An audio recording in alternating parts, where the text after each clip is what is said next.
E aí galera, tudo bom? Boa tarde, boa noite, bom dia. Vamos voltar aí com a segunda parte da aula de energias. A gente falou bastante sobre átomos, sobre a interação entre as moléculas, etc. A gente falou um pouquinho sobre o fato do duplo material espiritual não existir, separação não funciona assim. E eu tô montando uma aula aí sobre formas e numas para bem mais tarde. Hoje eu estava até falando aqui em casa sobre como uh, a física influencia de fato e influenciou na forma como o nosso universo é hoje. E é bastante interessante como tudo se baseia em várias leis físicas bem interessantes que a gente vai estudar futuramente. A gente está passando por essa parte física, mas para pegar algumas questões que estão um pouco escondidas dentro da energia e para a gente poder entender mais desse universo de forma palpável. Por quê? A energia em si, ela não deixa você explicar exatamente cientificamente, porque quem sente energia sente com a sua própria percepção, vai escrever sobre o que percebe, né? E é muito difícil você fazer um puta estudo em cima disso para, sabe, classificar e etc. É justamente isso que eu fiz nessa segunda aula, né? Na verdade, eu venho estudando isso há muito tempo e algumas ideias chegam para mim do nada, outras ideias elas acabam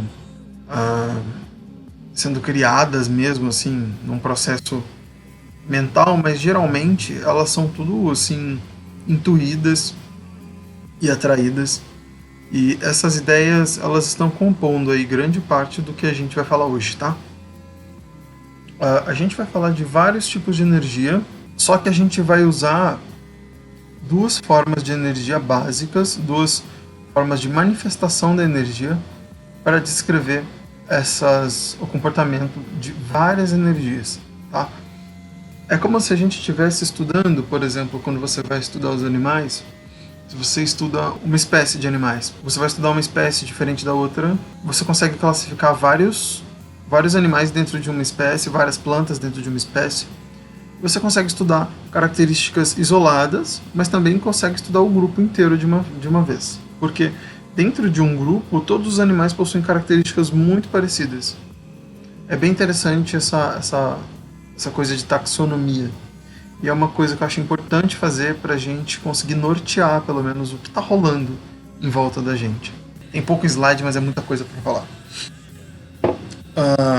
As energias podem ser classificadas entre energias magnéticas e energias elétricas. Quando eu falo de energias elétricas, eu falo de energias que possuem uma característica elétrica e elas se comportam de forma parecida com a energia elétrica, tá? E magnéticas é a mesma coisa. Característica magnética e se comportam de forma parecida com a energia magnética, né? Elas se manifestam na forma de ondas. Nem sempre a gente vai perceber a ocorrência de um negativo e um positivo, mas a maioria dos campos magnéticos se manifesta dessa forma, tá? Isso falando de campos magnéticos originados da própria eletricidade, tá? Depois a gente vai falar mais sobre isso. Que nem um ímã, por exemplo, ele tem o positivo e o negativo, e aí você tem a formação de diversos sulcos aqui na limalha de ferro que descrevem todo esse movimento do magnetismo acontecendo ali inerente às características do ímã, né? Depois a gente vai falar mais sobre isso, mas é até interessante eu entrar no assunto do magnetismo. Quando a gente entrar em elétrons, eu vou falar um pouco sobre como funciona, né, a criação desse campo magnético do ímã. Mas não é a única forma de manifestação dos campos magnéticos. Por exemplo, aqui embaixo a gente tem a propagação de ondas, tem um comportamento magnético, entre aspas, né? Quando a gente já está falando de energia, tá? Tudo que eu estou falando agora aqui está voltado para a energia. A energia magnética tem um comportamento assim, onde ela expele ondas de energia em diversas direções, e essas ondas, elas se espalham dependendo da forma do campo magnético. Geralmente ele tem uma forma única, que nem esse aglomerado aqui. Ele lembra também o campo magnético da Terra, lembra também um pouco do campo magnético da nossa própria aura. Vejam aqui, ó, esses Vzinhos próximo dos polos, que é onde o campo magnético está mais aberto. Se a gente for voltar na aula anterior, na parte da aura, esse Vzinho ele ocorre aqui, tá vendo?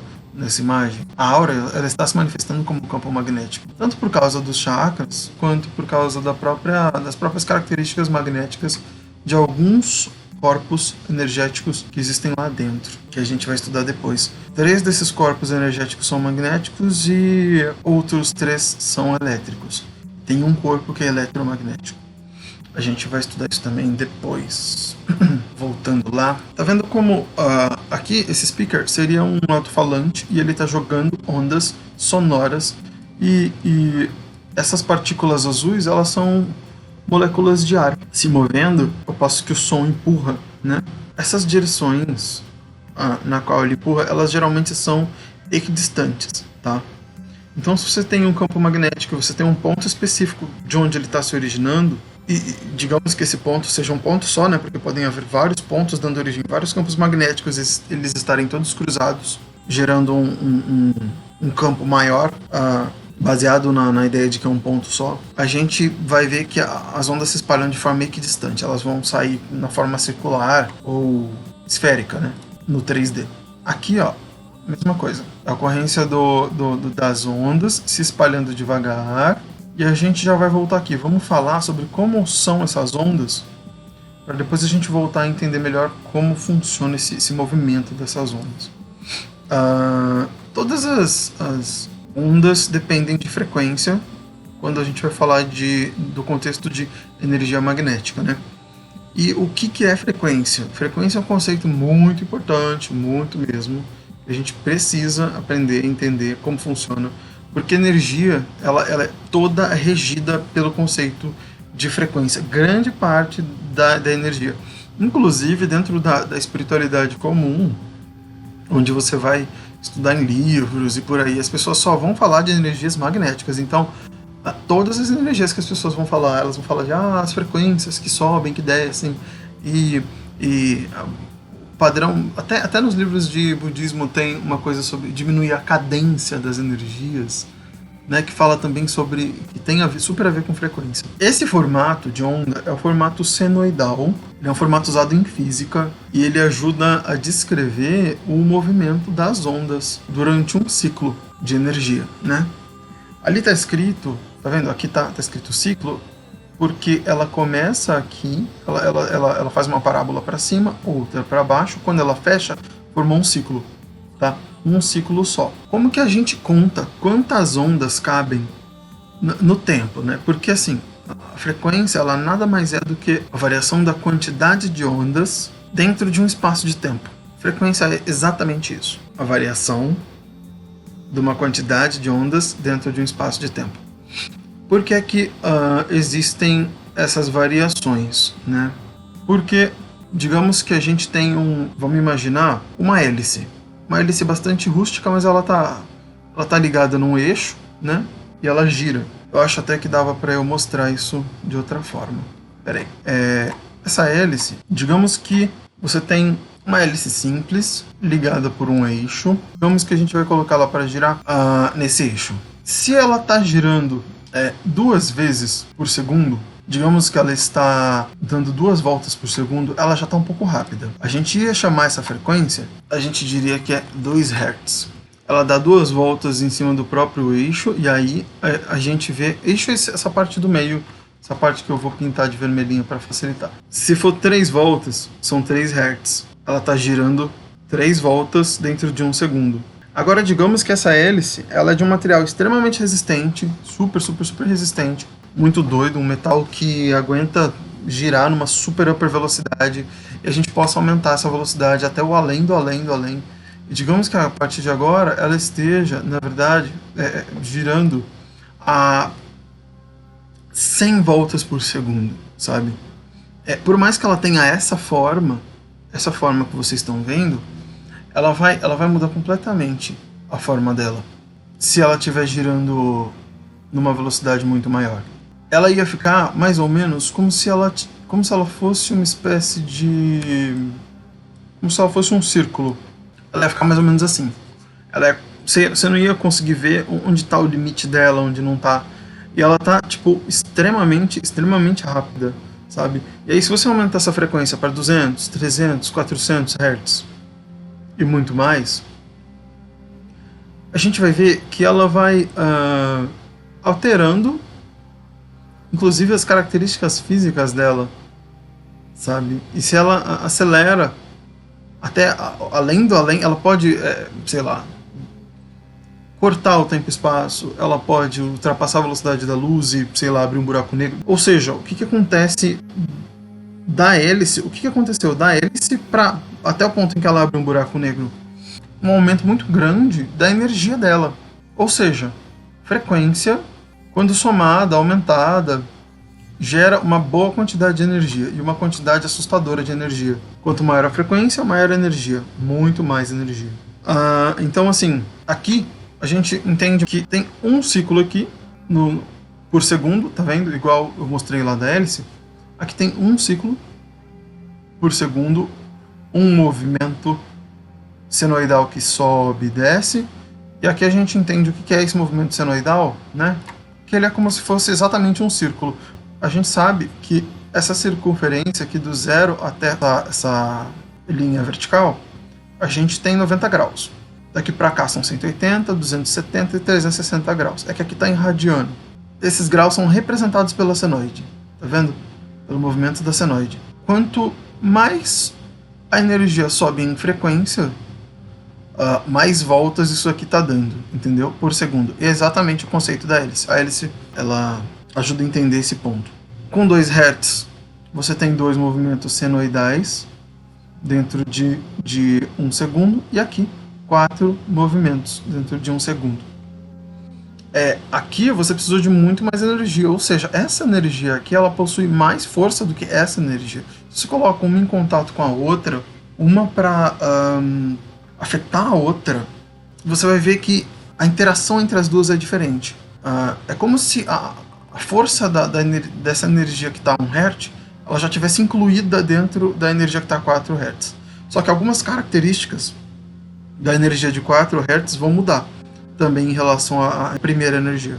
Ela vai ter tanto muito mais energia, quanto ela vai ser uma energia mais evoluída, tipo assim, digamos assim, né? Mais alta, ela vai ser mais elevada. Então ela tem mais proximidade com energias elevadas. Ela vai naturalmente se deslocar para planos mais altos, naturalmente. Isso é física, tá?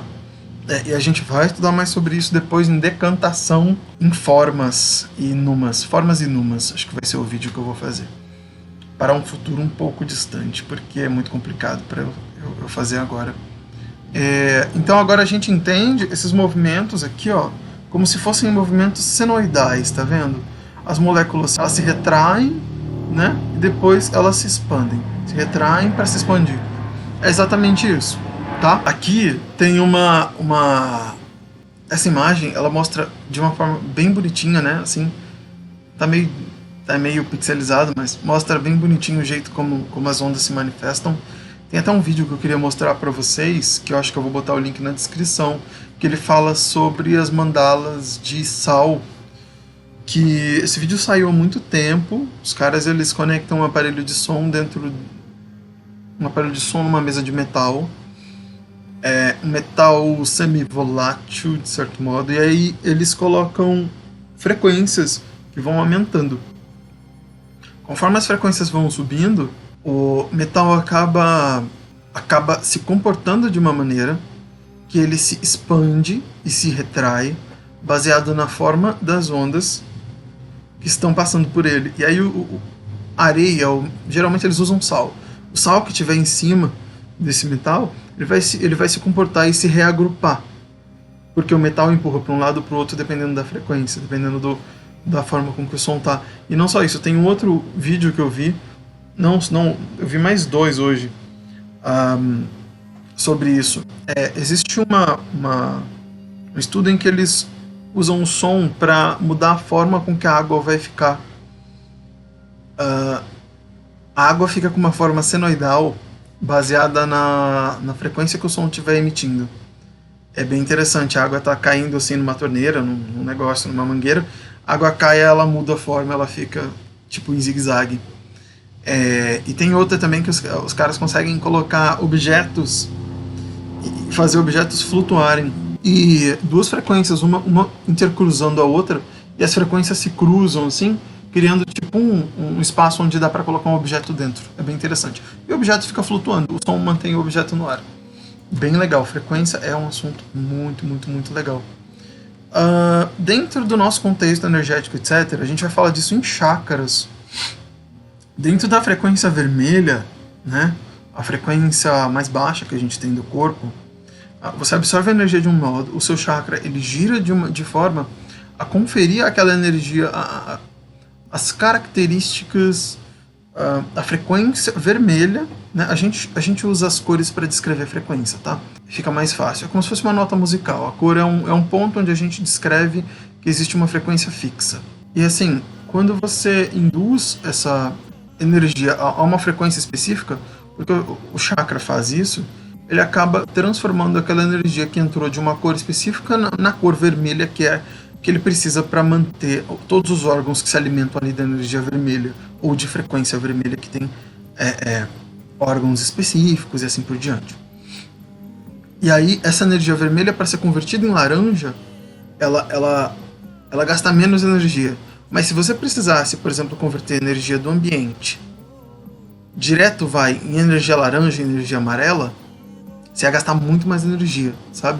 Então você já tem um sistema do seu organismo que ele vai puxando energia, ele já vai convertendo ela para facilitar todo o processo e converter mais rápido, porque a frequência vermelha é muito mais próxima da laranja e a laranja é próxima da amarela, e assim vai, para fazer todo esse trabalho aí de abastecer todo o corpo com energia, né? Aqui a gente tem a diferença entre o comprimento de onda e a frequência. Quanto maior a frequência, menor o comprimento de onda. O comprimento de onda é isso aqui, ó, essa distância entre o começo e o final desse semiciclo, né? De todas as senoides. O semiciclo aqui, esse período de semiciclo, ele está descrevendo exatamente a amplitude do comprimento de onda, tá? O comprimento de onda não afeta diretamente no que a gente estuda, mas é bom a gente entender mais ou menos sobre como funciona, porque a gente pode acabar falando disso no futuro. Vejam só como ela fica mais compacta, o formato da onda fica mais compacto, né? Aqui essa imagem está descrevendo o quanto que os sons são audíveis ou inaudíveis para nós humanos, né? A gente ouve dentro de uma faixa de frequência de 20 Hz até 20 mil Hz. Isso a gente está falando de som, né? Os sons que a gente consegue escutar. Mas a luz também se comporta à base de frequências, tá? Então, você tem o vermelho, o laranja, o amarelo, o verde, aí você tem um turquesinha, um anil, um roxo e o branco, teoricamente. Abaixo do vermelho a gente chama de infravermelho e acima ultravioleta, mas a gente só compreende essas 7 cores no nosso espectro luminoso, tá? Mas observem essa loucura aqui como esse espectro luminoso ele foi ampliado. Aqui embaixo ele está no tamanho real. Deem uma olhada aqui, ó. Tá escrito... É que tá bem pequeno, não sei se vocês vão ver. Aqui tá mostrando infravermelho, aqui é ultravioleta, né? E esse espectrinho bem pequenininho, ele tá entre o quê? Ele tá entre 10 Hz elevado a 15ª, 10 e 10 elevado a 14ª, sabe? É petahertz já. De frequência, ou seja, é muita energia. 10 elevado a 15ª potência, sabe? Em frequência luminosa. É muita energia, né? E mesmo assim a gente compreende um pequeno espaço somente da flexão dessas frequências, né? Isso afeta naturalmente o comprimento de onda da luz, que é diferente dependendo de cada qual. O calor, isso é interessante a gente falar, o calor ele é transmitido e transportado pela energia que a gente chama de infravermelho mesmo. É uma frequência de infravermelho. Quando você pega e faz o experimento do prisma, que entra uma luz e tal, entra a luz e o prisma divide em 7 cores, quando você vai sentir o calor no local onde essas 7 cores estão incidindo, as cores são frias. Onde a luz se projeta, as cores estão frias e acima do vermelho, ou abaixo do vermelho, você percebe o calor. E aí isso daí a gente entende como sendo a frequência do infravermelho que transporta calor, tá? Isso é interessante a gente saber. Tem muita coisa aí que a gente vai usar depois nos nossos estudos aí. Muita coisa. Essa é outra imagem que vai descrever também o espectro visível da luz e as características dela dentro desse mesmo contexto anterior. A gente tem a ocorrência desse espectro luminoso visível para a gente. Existem animais, existem formas de vida que percebem coisas em frequências que a gente nem tem noção, sabe? E é bem interessante como a gente, assim, para o nosso ambiente, para o nosso sistema, para o nosso planeta, a gente se adaptou exatamente ao espectro luminoso que a gente precisa para viver bem aqui, sem ter problema para enxergar no nosso dia a dia, né? Isso é a pura adaptação. Existem alguns aparelhos que a gente usa que tem um sistema chamado, acho que é NFC. É alguma coisa, eu não lembro exatamente a tradução, mas é uma comunicação de campo, um campo magnético que o celular tem. Celular, ou se não, aparelhos pequenos. Que existem pequenos condutores capazes de conduzir energia magnética, né? E esses condutores, eles possuem uma assinatura. O cara consegue juntar vários campos magnéticos, ou um só, com uma característica específica, que é quase ilimitada, porque você consegue ver que existem frequências pra caramba pra gente explorar, né? E sendo essa uma energia invisível, né? Tipo, energia pra caramba pra gente explorar. O cara pega o cartão, coloca lá alguns campos magnéticos, ou um só, e codifica aquilo, né? Tipo, com um banco de dados e tal. Na hora que você passa o cartãozinho num lugar que você vai passar, ou na catraca de algum lugar, ou ou um cartão magnético de débito que você vai pagar e você só encosta, esse cartão ele vai receber ele vai entrar em contato com o campo magnético que existe da máquina que tá lendo o seu cartão. O campo magnético da máquina vai entrar no cartão, vai gerar uma reação, ou seja, vai gerar um campo magnético diferente baseado nos condutores do cartão. E aí esse campo magnético vai ter uma assinatura específica que vai estar dentro do campo de dados, do banco de dados da máquina, e ela vai reconhecer o cartão, vai falar, ok, pode entrar ou não pode entrar, né? Ou seja, o campo magnético serve muito para armazenar informação, tá? As energias magnéticas, elas são primordialmente úteis para se armazenar informação, muita informação. Dependendo da quantidade de campos magnéticos, você armazena muito mesmo, muita informação mesmo. E elas são estáticas, então a informação que elas podem armazenar vai embora com elas. Você podendo manter o campo magnético, a informação está guardada. Ela também não varia em forma. Os campos magnéticos têm basicamente essa forma. Eles não vão variar em forma. Você pode ter dois campos magnéticos um em cima do outro e gerar uma forma completamente diferente, mas originalmente eles têm a mesma forma. Tá? O campo magnético é igual. Essa dispersação também, essa manifestação através de ondas também é igual, né? Então, variando da frequência em que você está induzindo, produzindo, sei lá, gerando ondas aqui, esse aparelho ele vai ter uma informação diferente. Ou seja, armazena informação, não muda de forma. E aqui quando a gente fala de energia elétrica, a gente está falando de energias que não vão variar em frequência, tá? Essas bolinhas aí, esses elétrons livres, estão vendo? Eles estão todos em verde, né? Nas imagens. Eles estão soltos das eletrosferas dos átomos, né? Eles não estão conectados aos átomos. Eles estão viajando numa espécie de espaço ali, tá? Entre um átomo e o outro. Não estão conectados com o átomo, ou estão, mas estão desligados do átomo de certo modo. E aí, o que acontece? Se você junta muita energia elétrica, você vai liberar, por exemplo, e joga num condutor. Imaginem, isso aqui é um fio, né? Um fio condutor. Você jogou energia elétrica nessa ponta, ela vai sair aqui nessa ponta. Todos os elétrons que entrarem aqui vão sair aqui. Entrou 20, sai 20. Entrou 40, sai 40. Sabe? Entrou 50 mil, sai 50 mil. Então, assim, a energia elétrica funciona assim. Você joga energia aqui, ela sai do outro lado. A energia magnética é assim. Ela preenche espaços, ela se transporta, ela toma formas diferentes, dependendo até do recipiente onde ela está. Apesar dela preencher esses espaços, ela não vai variar em frequência. Nunca vai variar em frequência. Ela pode produzir energia a partir do atrito, que nem, por exemplo, a gente tem os nossos chuveiros e aparelhos que aquecem, ou se não até os aparelhos que geram energia luminosa, né?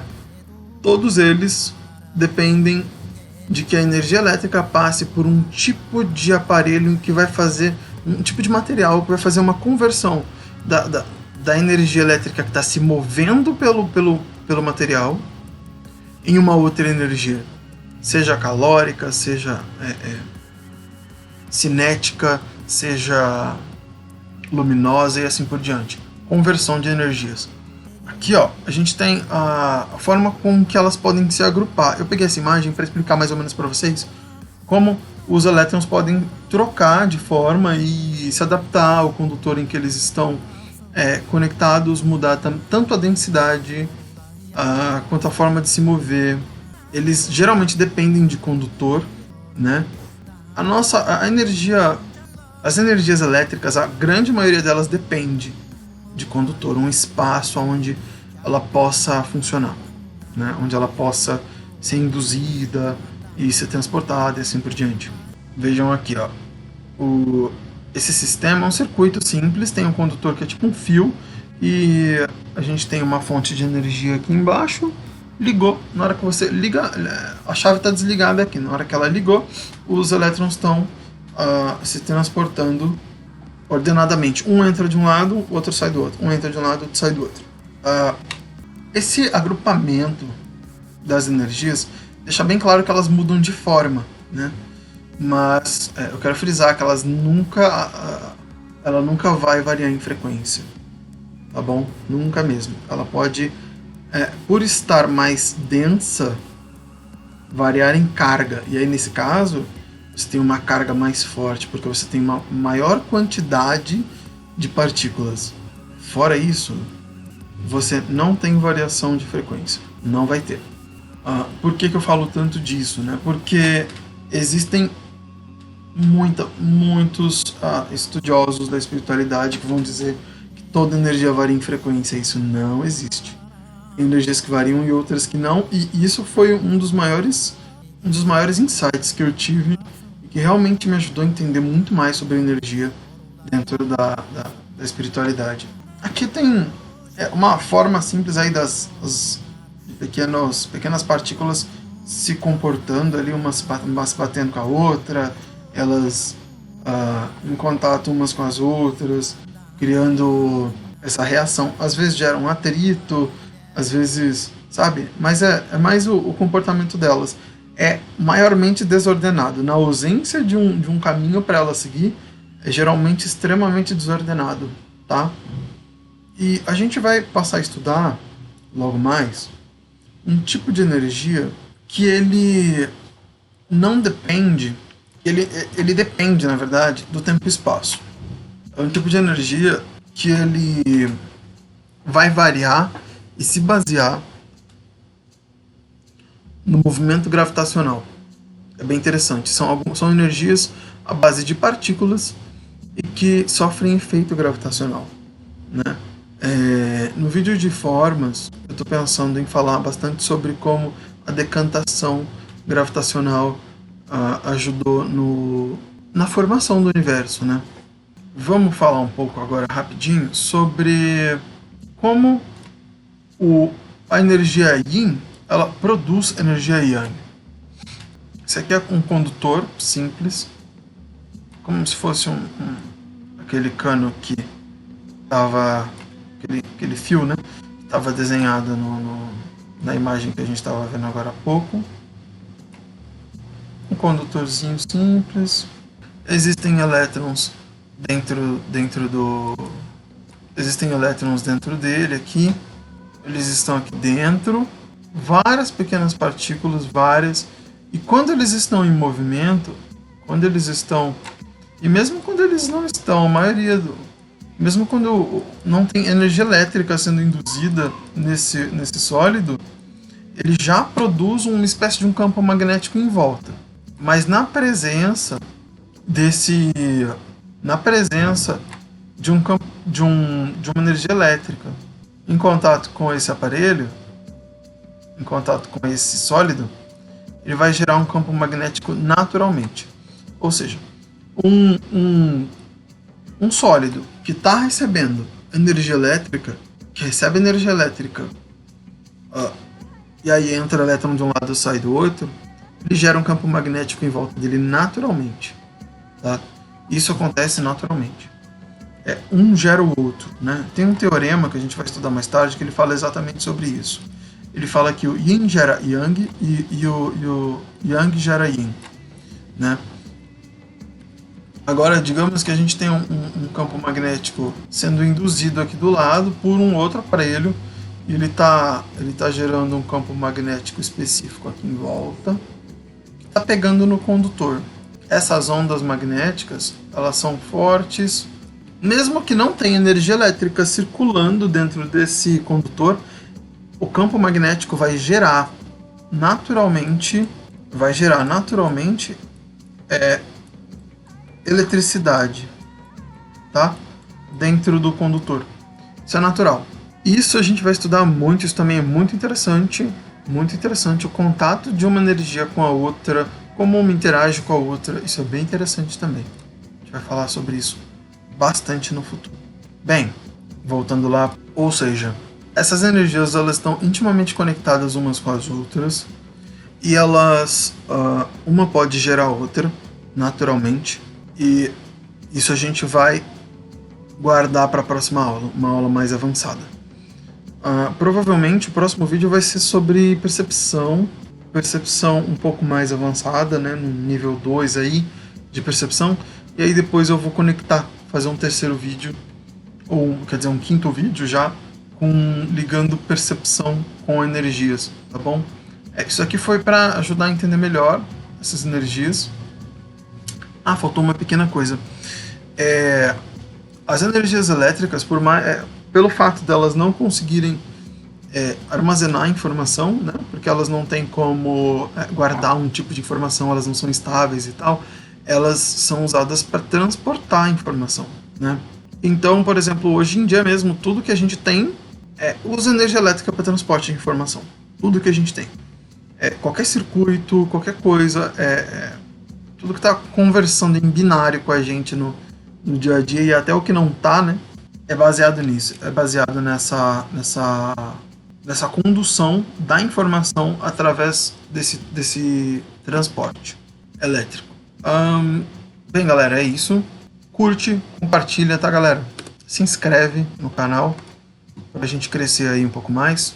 Um abraço pra vocês e é só.